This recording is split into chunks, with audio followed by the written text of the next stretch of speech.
Cześć, przyjaciele. Welcome to the channel. Now, as you can see, I was obviously not born during the Soviet Union time, so I don't know what it was like. Maybe it was good, maybe it was bad. In today's video, we're going to find out what was the case. Make sure you do go down there, like and subscribe, and let's learn some more about the Soviet Union. The Union of Soviet Socialist Republics, or USSR, was a communist state from 1922 to 1991. I never knew and what was the a big rival of USSR the stand US for. from World War II to the end of the 80s. But what was the Soviet Union really like?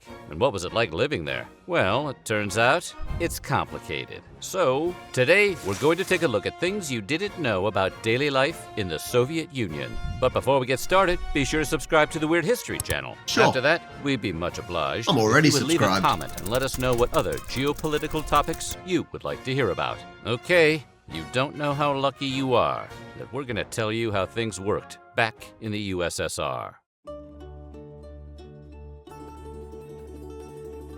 From the late 40s to the early 60s, the Soviet Union had a counterculture group that aped Western beatnik and hipster culture and even made bootleg LPs. This being the USSR, the so-called styliagi, or style hunters, were forced to make the bootlegs out of recycled X-ray films. This meant the records had ghostly bones all over them, which, to be honest, sounds pretty badass. What? The styliagi were, in the words of one style blogger, a group of dandy youngsters dressed up in colorful American-inspired get-ups that were unafraid to make a bold fashion statement. Those critical of the styliagi claimed, today he dances jazz, but tomorrow he will sell his homeland. Talk about your slippery slopes.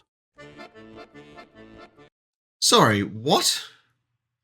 So I assume it's saying that some youngsters basically didn't want to conform and therefore liked the Americanisms and dressed in a similar style. I assume that's all that meant.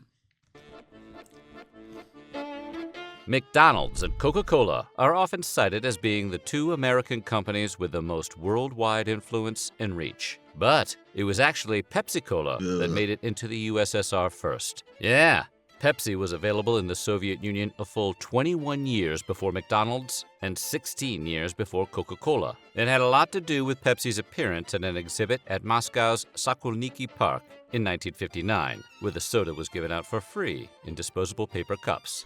The Soviets struck a deal with Pepsi a decade later that also included the distribution rights for Stoli vodka. Despite the head start, however, Coke would catch up, and as of 2020, Coca-Cola was the most popular non-alcoholic beverage in Russia. Pepsi.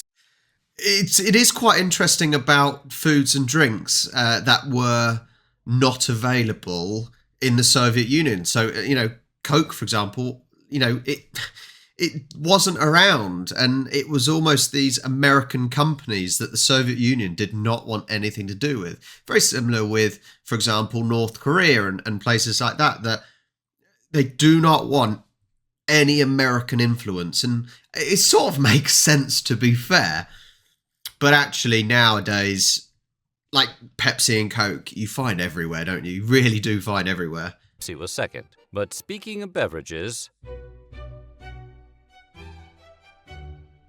famous beer lovers like Homer Simpson and Norm Peterson might have loved Russia because, while this sounds wild, it wouldn't be until 2011 that beer came to be defined as an alcoholic beverage in the former Soviet nation. Prior to that, legislation classified it as a foodstuff, meaning it could be sold like a soft drink. This meant it could be sold in street kiosks and could be imbibed openly in just about any public place in the country. Now, to be clear, this wasn't because the Russians didn't know beer was alcoholic or anything like that. It was really a legal consequence of an international trade pact known as the Nice Agreement. The agreement classified hard liquor and beer as two different types of goods, something Russian liquor producers spent years trying to change without success. In any case, alcohol in general was wildly popular during the Soviet era. In fact, when Mikhail Gorbachev, the country's head of state from 1990 through 1991, tried to pass a dry law that raised the price of booze and restricted when and what quantities it could be sold, it affected his popularity. Some historians think it even hastened his downfall. Studies have shown that Gorbachev's program correlated with the rise in life expectancy economically and a drop in criminal behavior. On the other hand, it cost the country about 100 billion rubles in tax revenues and became a massive source of income to organized criminals and black marketeers. So it was a mixed bag,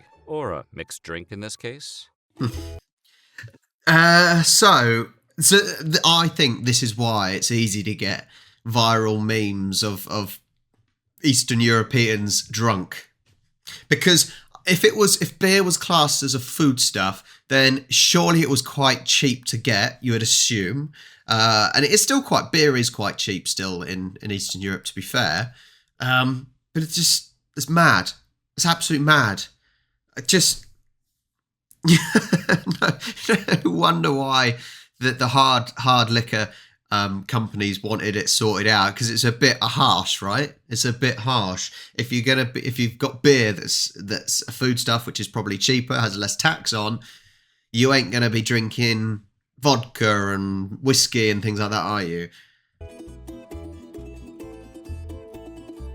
In an era when everything is made to be constantly replaced and upgraded, it's hard to remember that there was once a time when things were built to last. Like, for example, Soviet cars. According to Russian author Alexander Kabakov, from the 1930s to the 1950s especially, car owners in the Soviet Union took great pride in making their vehicles last as long as possible. And in some cases, they lasted a lifetime. It wasn't just careful owners that gave these vehicles their longevity. Quality control on the manufacturing end was a huge part of it, and so was build quality. In fact, Kabakov says the metal frames were so thick coming off the line, they were basically resistant to corrosion.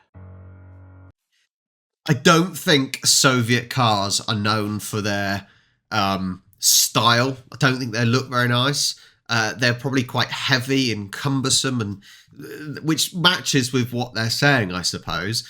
But yeah, the difference is nowadays, I think in every country nowadays, cars are electronics and a lot of moving parts, except electric cars, which don't have many moving parts, but you get what I mean. So there's so many things that can go wrong on a combustion engine these days, and it's so difficult to fix. Whereas back then, one, you probably learnt how to do it by your dad, and two, it was probably fairly straightforward to fix. But it does make sense during Soviet times to have a vehicle that you don't need to keep replacing, because surely buying a new car constantly is capitalism, which Soviet Union apparently was not. So you had to make things last.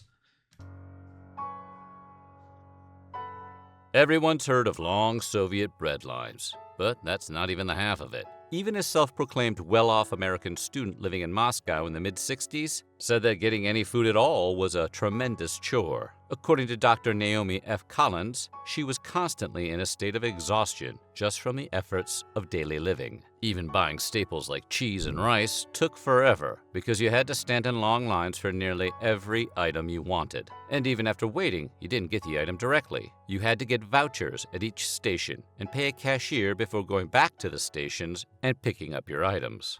What? So, recently watched the clip from the film, and it showed the line and people cutting in. I'm trying to remember what it was called now, but it showed the people cutting in. So it was the film Pantunie Stau, something like that, and it showed a small line. But that picture there, wow. And the fact that you have to queue up just to get vouchers and then queue up to get food, it just doesn't make sense. I suppose you're only allowed a certain amount, and it's almost, was it like rationing during the World War, where you had the stamps and you were only allowed a certain amount of things.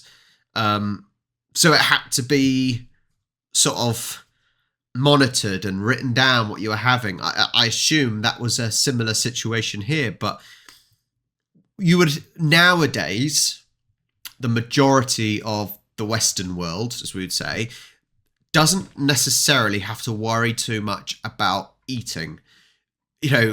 Many years ago, and I say many years ago, and even the animal kingdom now spends most of the time thinking about where their food is coming from next, whereas I don't think we are. and it doesn't take that long to get food. So our daily life doesn't revolve around food. Although for me, I am quite hungry all the time, and therefore I'm always thinking about it. But I suppose if you see this during Soviet times, you're spending so much of your day just trying to get food, and then there's the cooking food. And so is there time for anything else? You know, you see all these women, is there time for anything else to do during the day? It just seems quite limiting for them.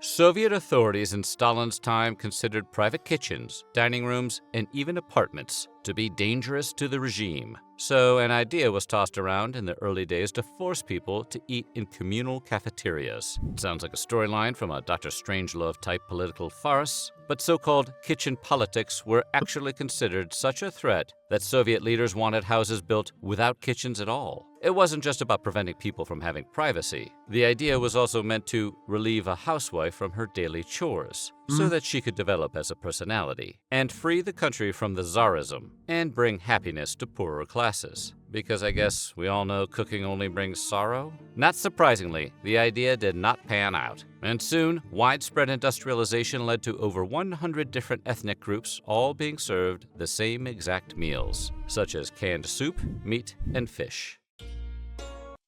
It sort of makes sense the way he put it. So it sort of makes sense in the last bit I said about how obviously, you know, the women spend all day queuing up and then have to spend the rest of the day cooking. Maybe going to a communal place to eat does save the woman some time, I suppose. But then you have to actually physically leave your house to go somewhere, which takes time. And as it said, there's maybe food that you don't want. We also did a comedy video of this where the plates and the knives and forks were tied down with chains, which gave a slight over exaggeration of what things were like. But I just think it'll be a little bit annoying after a while. It might be okay to start off with, but like, oh, I don't really want this food. You want to cook what you want to cook. A New York Times feature from 1989 reveals quite a bit about the Soviet attitude regarding the poor and the homeless in the last few years of the USSR. One Western diplomat is quoted as saying that Soviet officials stopped gathering statistics on poverty because they insisted it simply did not exist. When presented with the idea of combating the issue with American-style soup kitchens, one Soviet official even said, "We are opposed to this system, where poor people get free dinner. Psychologically, it's a strange idea to us. We will not consider such a variant." They probably should have considered such a variant, however, since the state of the Soviet economy made earning one's dinner incredibly difficult. In fact, in 1989, it took a Soviet worker 10 times longer to earn a pound of meat than it did the average American. But not everyone was having a hard time getting the foods they wanted. So that's a crazy stat, isn't it? And you're still seeing the effects of it. That's the problem. You're still seeing the effects of this in the old Soviet countries, the old communist countries. In 1984, the year, not the George Orwell novel, Konstantin M. Simis reported that despite there being a nationwide food shortage, the ruling elite in Moscow ate like kings using the so-called Kremlevskaya Stolovaya, or Kremlin Canteen. The canteen was a network of special stores that sold food of particularly high quality to those with special passes. Sausages, fish delicacies, cheeses, bread, vodka, cakes, as well as fruits and vegetables produced and grown on state farms that supply the canteen system exclusively. There were also American cigarettes, Scotch whiskey, English gin, and pharmacies that sold prescriptions you couldn't find anywhere else in the country. That is where I say, what is the difference between communism and capitalism in that sense? That the richest always come out on top. They always get what they want. There is no support for the poorer. And I appreciate that even the poor should try and work hard. And I do still appreciate that, business owners, they're the ones that are putting the risk into the business, not the workers. But it always seems the same. And in this situation, it's awful. You know, and funny thing is, they were talking on I'm a Celebrity, Get Me Out of Here. Nigel Farage, who is a disgusting human being, he was saying how the Lords in the House of Lords, they literally get paid £300 a day. They turn up for an hour. They get to eat in the Parliament canteen, which costs next to nothing. So they get all these privileges for next to nothing, and it just seems so similar to what happened then with the richest of the rich, that they get everything so much easier.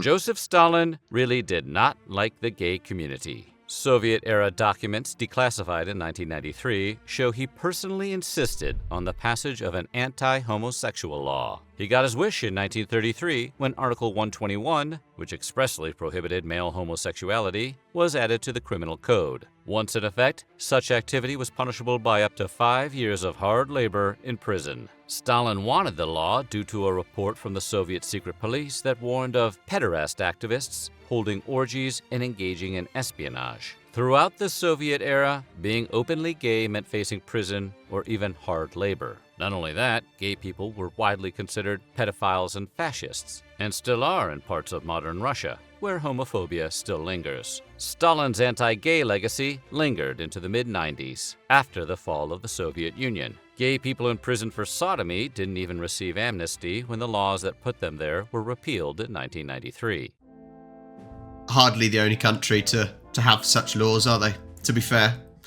Facing accusations of religious obscurantism and anti-communism, heavy metal bands such as Black Sabbath, Nazareth, Iron Maiden, and Judas Priest were on a secret blacklist kept by the Soviets and distributed to party officials in 1985. It wasn't just heavy metal that threatened the establishment, though. Plenty of pop and indie acts made the list, too. Bands like Talking Heads, The Village People, and 10cc were listed in the document, which was written up for the purpose of intensifying control over the activities of discotheques. The translated title of the blacklist, by the way, was The Approximate List of Foreign Musical Groups and Artists Whose Repertoires Contain Ideologically Harmful Compositions. It's hard not to be amused by a totalitarian regime feeling threatened by the village people.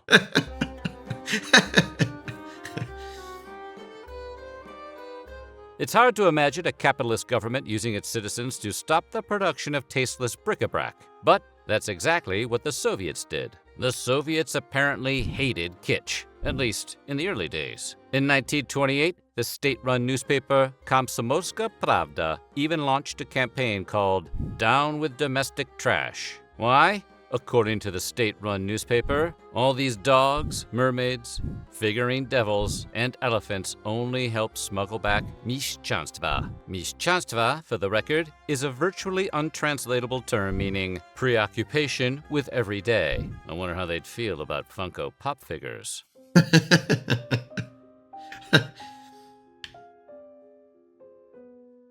Jewish people living in the Soviet Union after World War II were forced to hide matzah in pillowcases inside suitcases and transport it when visiting relatives because baking it inside synagogues was explicitly forbidden. Matzah, for those who don't know, are the flat crackers Jews eat to commemorate Passover. The Soviet secret police would patrol synagogues to enforce the rule, so Jewish families in the USSR had to get secretive themselves. It's odd to think of making crackers as an act of rebellion, but it was. A man named Slava Frumkin, who lived through it all, says it was a point of pride. It was like a sense of secrecy around this, and it was filling, to some degree, with some pride, your heart. You're doing something secretly that the government doesn't want.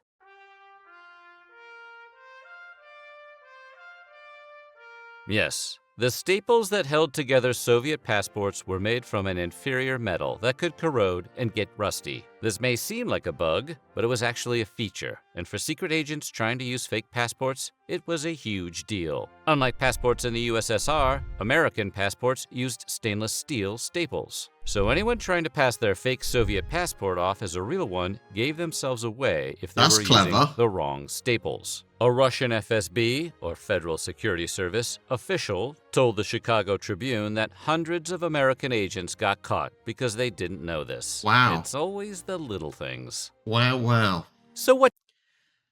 Crazy. Absolutely crazy. The things that shock me the most, definitely those massive queues.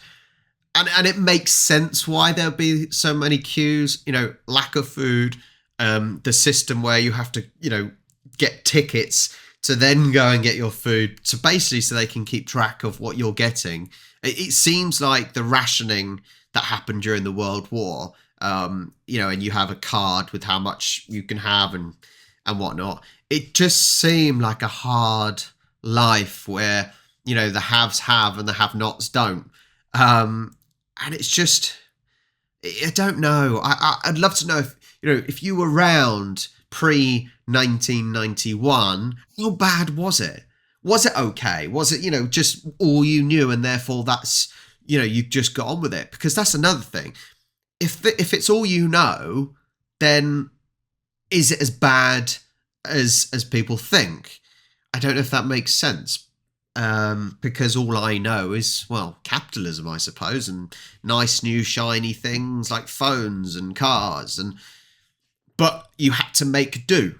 It just seems so similar to when the war was going on. That's sort of the link that I seem to be thinking of and making, that you had to make do and life was hard and you spent more time doing things, whereas now, where you've got all the mod cons and stuff, your time is a lot freer to do what you want. But as I said, there's certain aspects of communism that just seems the same as capitalism, if that makes sense. That, as I said, the rich people, they win. Every time they win. It doesn't matter what system. If you are rich and powerful, you always win and the little people always lose. And yeah, I'd love to know what your thoughts are. I'd love to know, as I said, if you were around during the Soviet era, how bad or good was it? Please do put that in the comments. I'd love to read them. Thank you so much. I thoroughly enjoy learning about that, and that was a good video that was done in a half fun way. So I think that's always good, that it's not too depressing. Thank you so much for watching. Please do like and subscribe, and I will catch you next time.